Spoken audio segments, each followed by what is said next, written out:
오늘 제목을 이렇게 정해봤어요. 돈을 좋아하는 사람은 네모이다. 이렇게. 돈을 좋아하는 사람은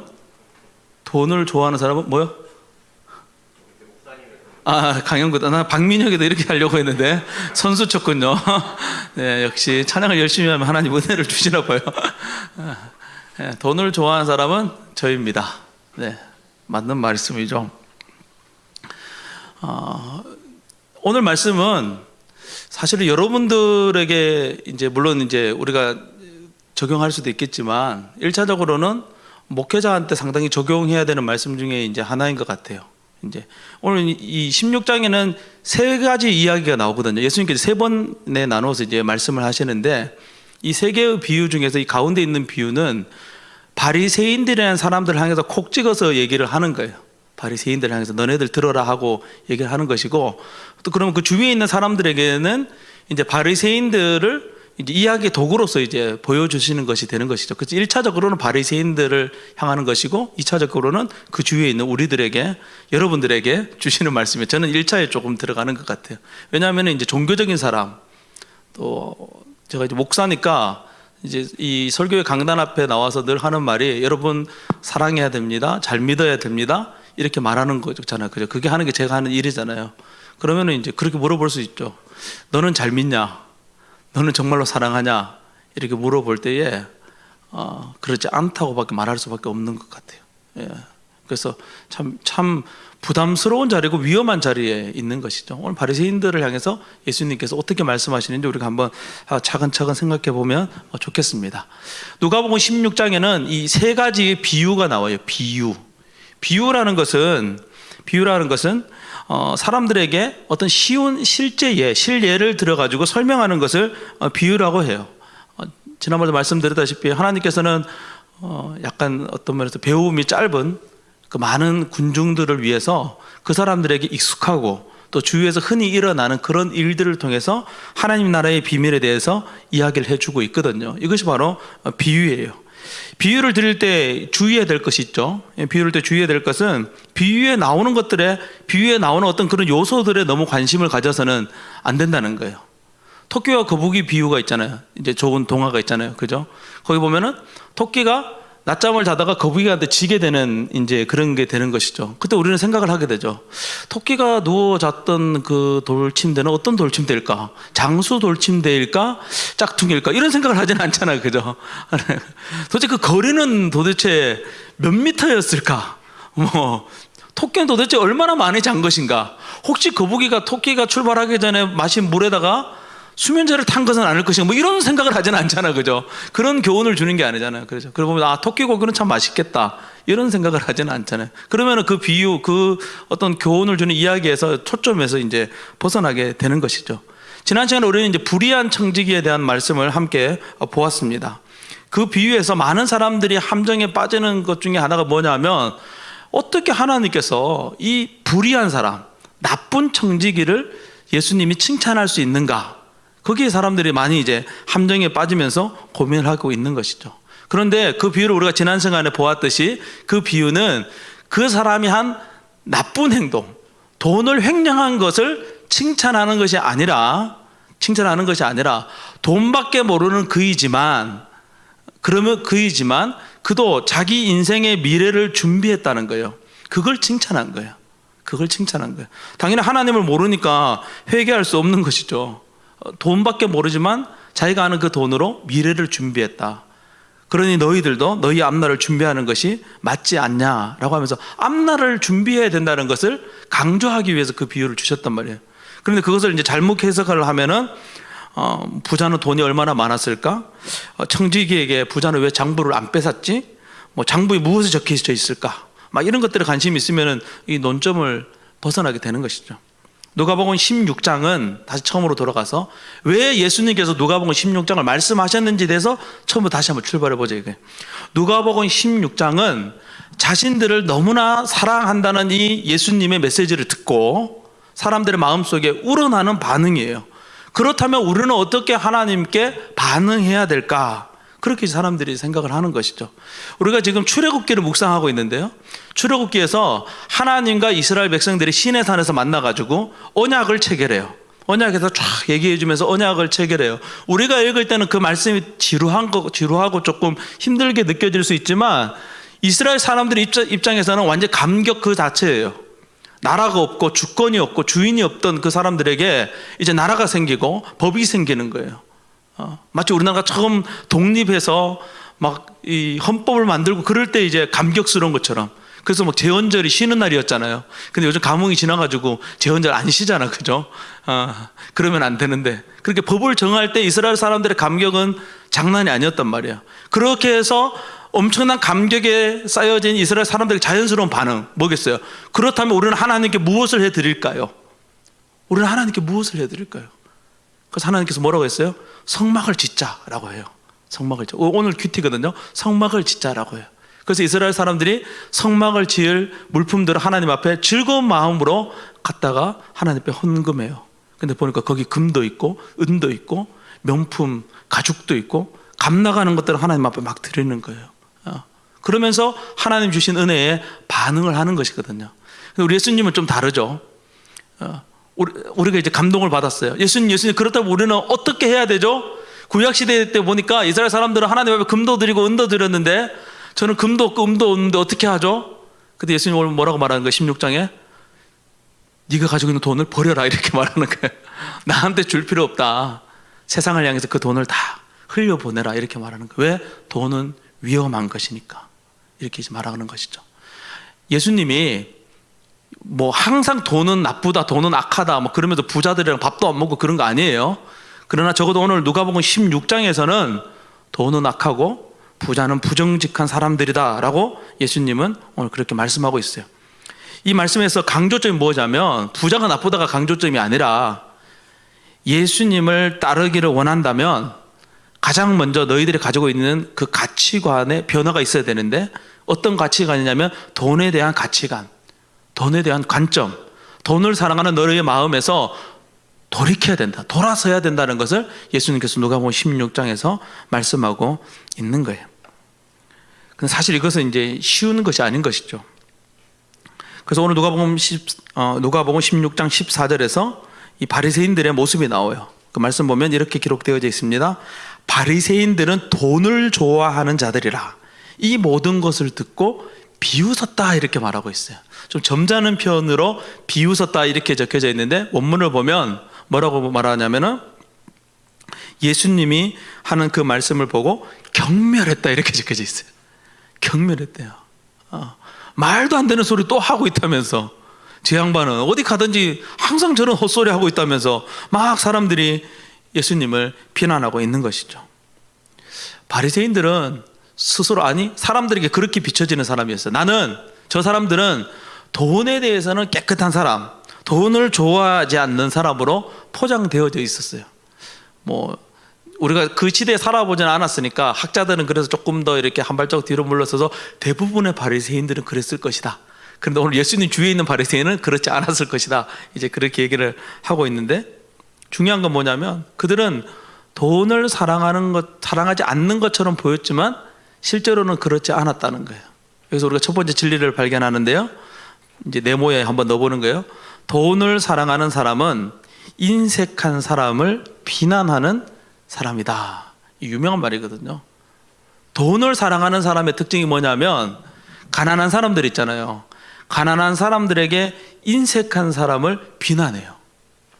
저 사람은 저렇게 살면 안 되지. 가난한 사람이 있으면 도와줘야지 라고 말하는 거예요. 누가 그렇게 했겠어요? 바리새인들이 그렇게 했단 말이에요. 이 사람들은 겉으로 보기에는 돈을 사랑하는 사람이 아니었어요.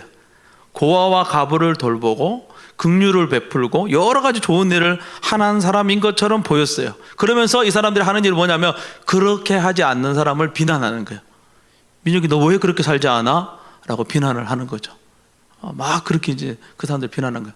그러면서 그 사람들이 죄책감을 느끼고 그럼 내가 어떻게 해야 됩니까? 라고 말하면 그래 내가 어떻게 해야 되는지 가르쳐 줄게 라고 하면서 도와줄 수 있는 방법을 제시해 주는 거예요. 근데 그 도와주는 방법을 제시해 주면서 뭐예요? 그 사이에서 뭔가가 이제 오고 가는 거죠.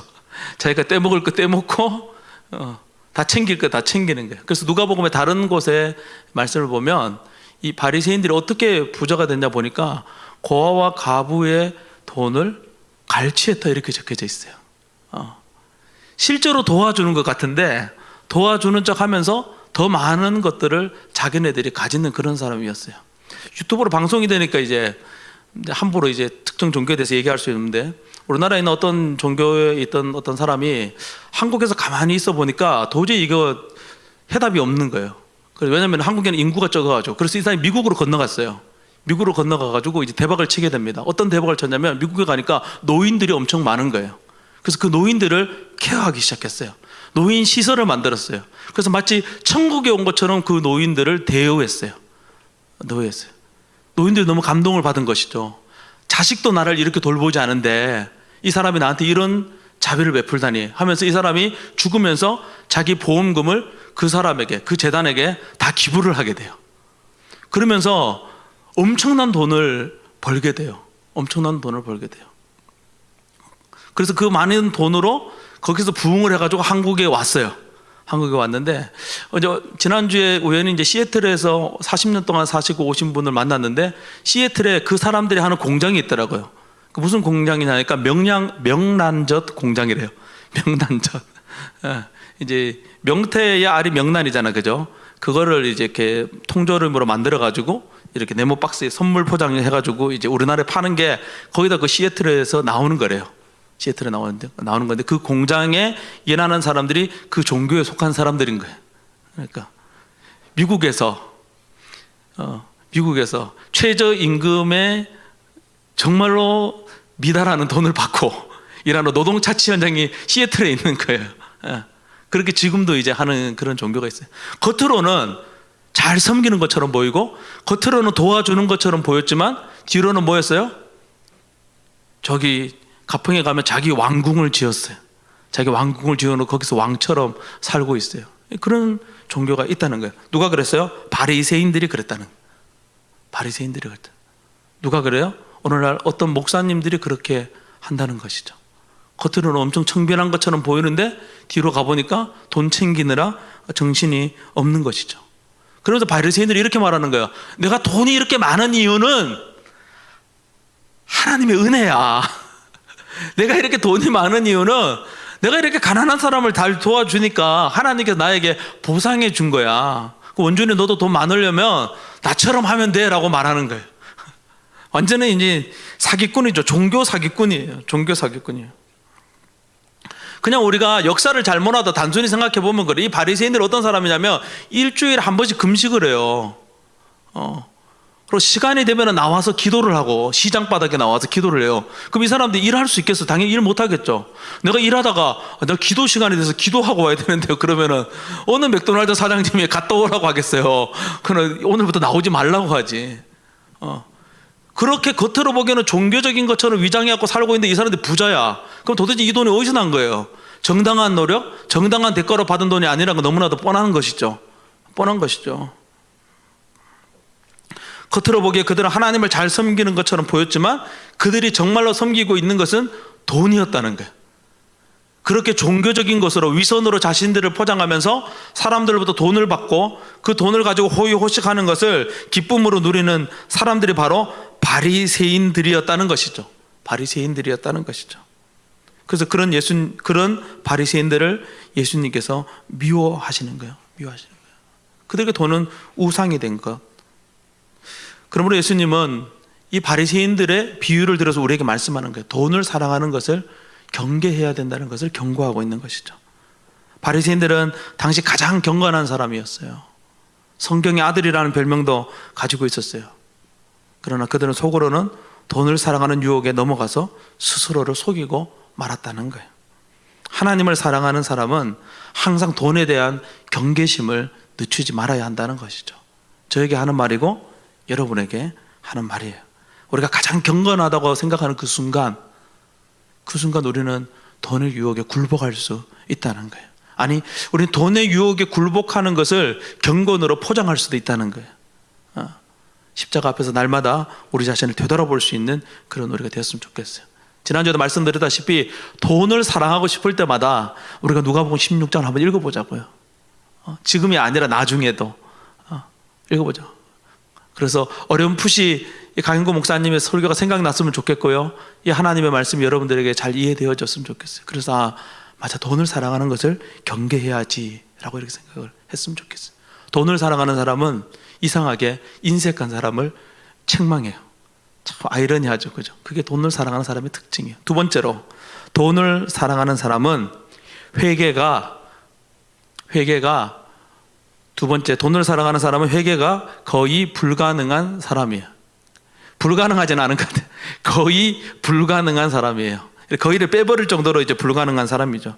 예수님은 돈이 우상이 된 바리새인들, 그 마음이 너무나 굳어져서 회개가 거의 불가능한 상태가 되었다라고 예수님께서 말씀하고 있어요. 그런데 이 시대도 동일한 것이죠. 우리가 돈을 사랑하면 우리 마음이 회개에서 멀어지게 되는 거예요. 돈은 우리를 우상으로 인도하고 하나님과 멀어지게 해서 하나님을 바라보지 못하게 하고 하나님을 섬기지 못하게 하는 거예요. 바리새인들이 왜 이렇게 되었을까? 그냥 자연스럽게 이렇게 된 것이 아니거든요. 사실은 이 사람들이 살아온 삶의 환경이 그렇게 된 거예요. 400년 동안 이스라엘이라는 나라가 이 외국의 이 식민지를 당하게 돼요. 헬라의, 로마의 식민지를 당하게 되는 것이죠. 400년의 시간은 상당히 긴 시간이에요, 그죠? 조선 왕조가 500년인데 상당히 긴 시간 동안 짓밟힌 거예요. 주권이 없고 그냥 강대국이 하라는 대로 해야 되는 그런 삶을 산 거예요.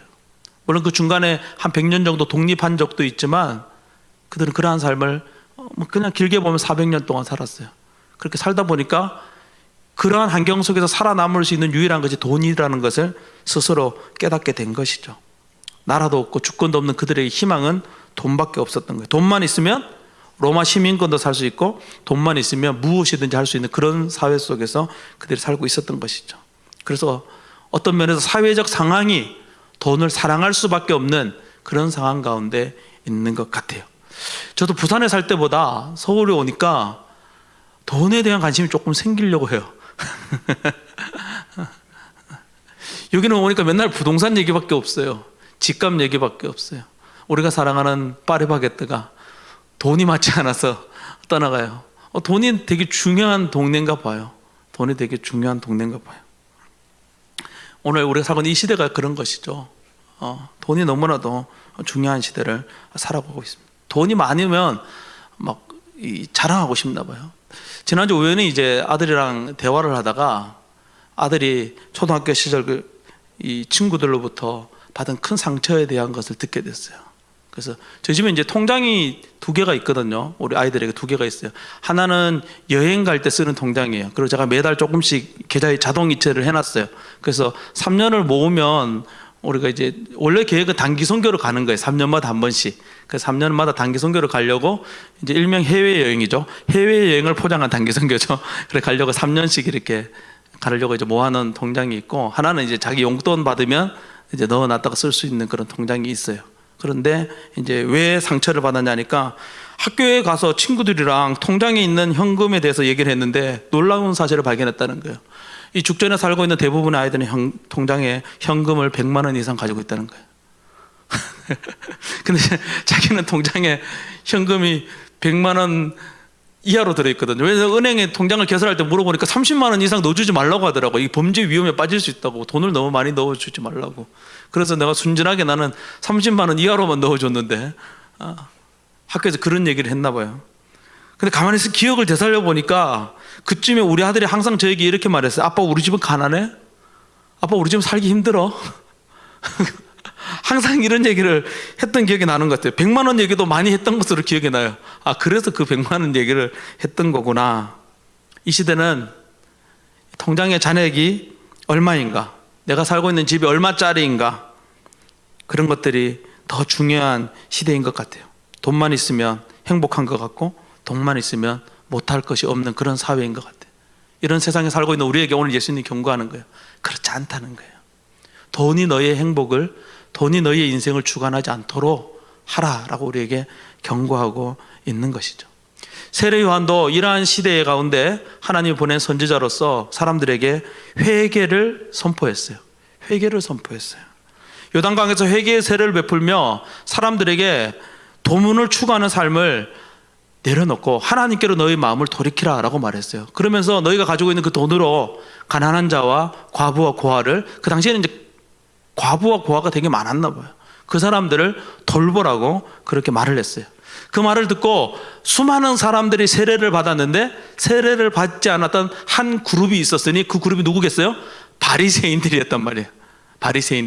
바리새인들은 가슴이 찔렸지만 가슴이 찔려도 하고 싶지 않은 것이 있었어요. 뭐예요? 자기가 가지고 있는 돈을 나누어 주는 것을 하고 싶지 않거든요. 그래서 요한의 세례를 거부했던 거예요. 그래서 예수님께서 이 사람들에게 오늘 말씀하고 있는 것이죠.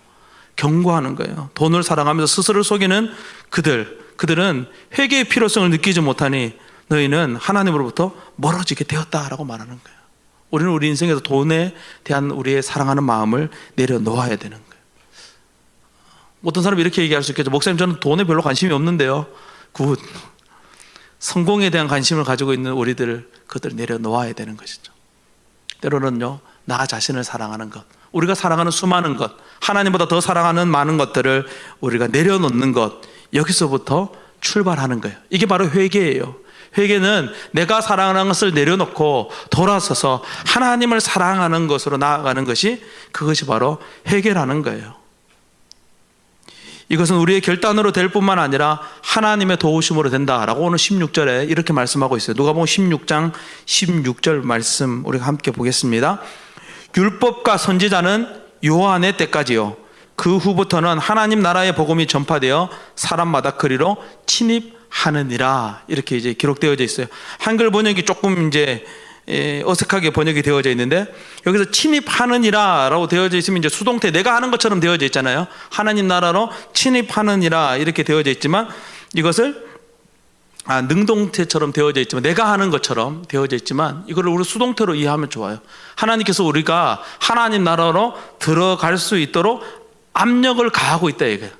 침입하도록 이끄신다 이거예요. 복음이 우리에게 전해졌다는 것, 오늘 우리가 예배 드린다는 것은 무엇이냐면, 오늘 이 부족한 종의 설교를 통해서 여러분들에게 하나님께서 무엇을 강요하시냐면, 세상에 있는 돈에 지배받는 세상의 나라로부터 하나님 나라로 들어가도록 푸시하고 있다는 거예요. 이게 바로 복음이라는 거예요. 이것이 예배이고, 이것이 기도이고, 이것이 찬양이고, 이것이 설교라는 거예요.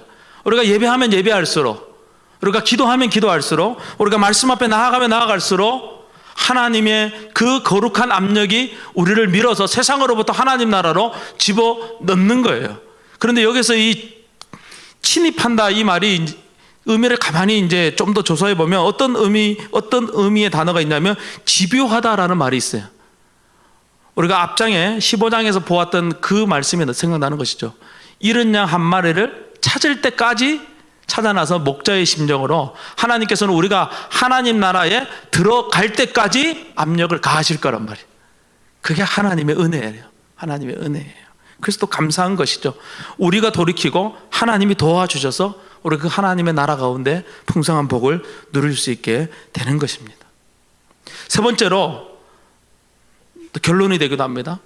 돈을 사랑하는 사람은 말씀을 이해하지 못하는 사람이다. 돈을 사랑하는 사람은 말씀을 제대로 이해하지 못한다 이 말이에요. 제대로 이해한. 바리새인들이 어떤 사람들입니까? 그 사람들은 이 말씀에 대해서 전문가예요. 제가 아까 400년 얘기했지만 400년 동안 이 말씀을 연구한 사람 아니에요. 묵시가 없는 이 땅 가운데 하나님의 뜻이 무엇인지를 선지자를 대신해서 서기관들이, 바리새인들이 400년 동안 연구해서 가르쳤단 말이에요. 마치 교회에서 강조하는 그런 신앙생활을 그들이 한 것이죠. 성경도 열심히 읽고 큐티도 하루도 안 빼먹고 또 그 성경 말씀을 공부하고 또 그대로 살려고 힘을 썼던 사람들이에요. 그런데 문제는 뭐냐면 이 사람들이 돈을 사랑했다는 거예요. 그게 이 사람들의 가장 큰 아킬레스건이었다는 것이죠. 돈을 사랑하면서 그 사람들의 삶에 변화가 온 거예요. 왜곡이 오게 된 것이죠.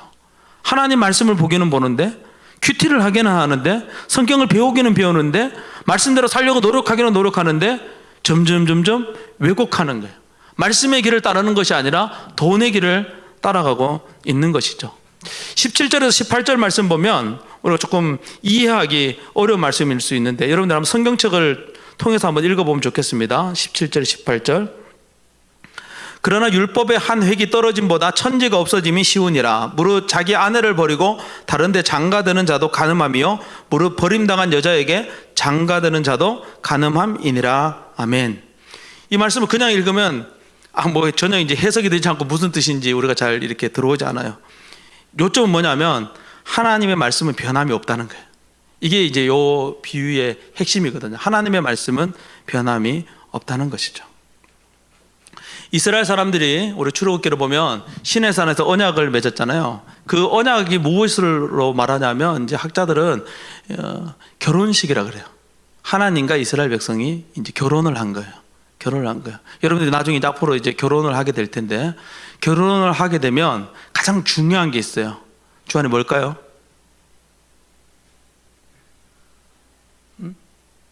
같이 살 집이 필요해요. 결혼하기 전에 따로 살아요. 내 집에 살다가 결혼을 하게 되면 같이 살 집이 필요한 거예요. 이스라엘 사람과 하나님이 결혼을 했어요. 시내산에서. 그래서 같이 살 집이 필요한 것이죠. 그 집이 무엇이냐면 성막이에요.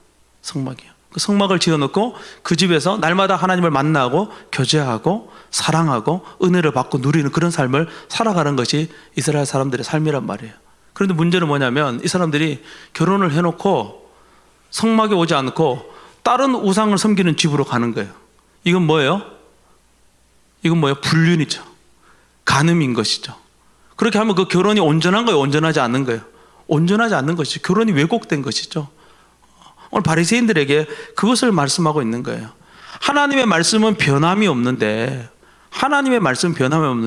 너네는 너네 입맛에 따라서 하나님 말씀을 막 변화하고 있잖아. 오늘 갑자기 이혼 얘기 나오니까 이제 갑자기 우리가 좀 당황스럽잖아요. 그죠? 이 사람들이 하나님 말씀을 변화시킨 것 중에 넘버원이 이혼이에요. 당시 이혼이 성행을 했나 봐요.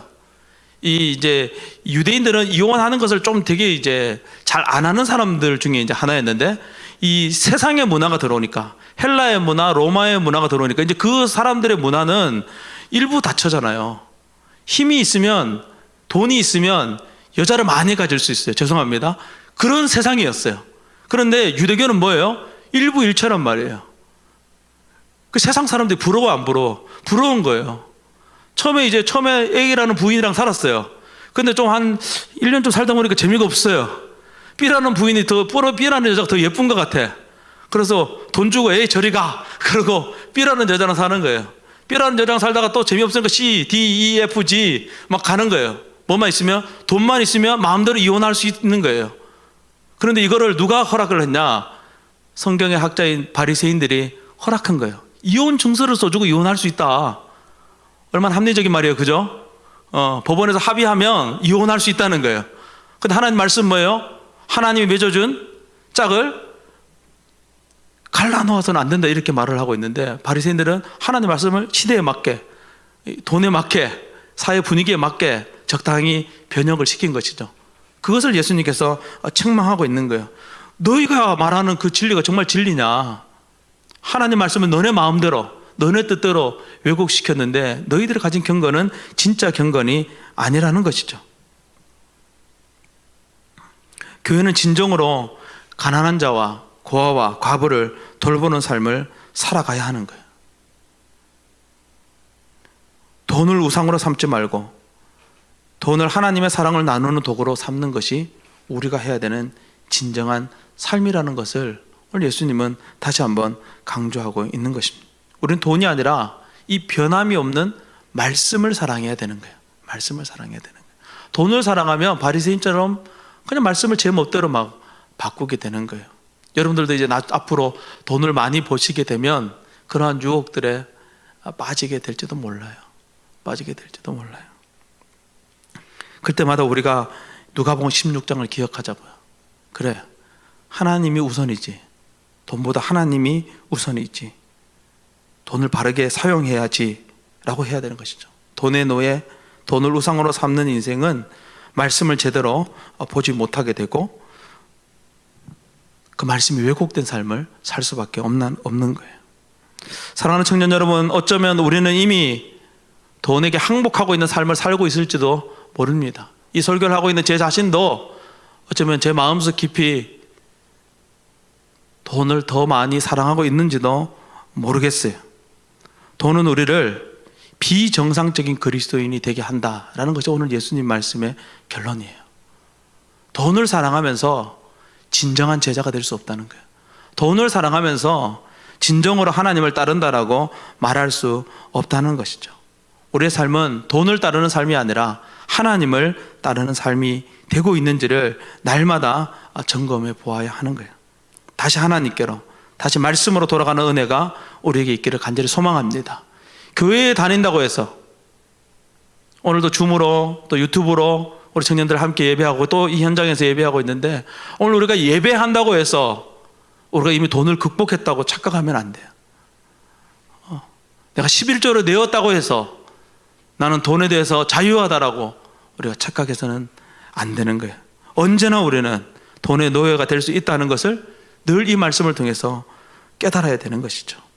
이러한 인생을 살아갈 때 우리가 진정한 행복에 이르게 되는 거예요. 오늘 원준 형제가 참된 행복에 대해서 기도를 했는데, 참된 행복은 돈에 있는 것이 아니라 예수님에게 있고 그분을 따르는 삶에 있다는 것을 다시 한번 기억하는 우리 주의 청년들 될 수 있기를 주님의 이름으로 축복합니다.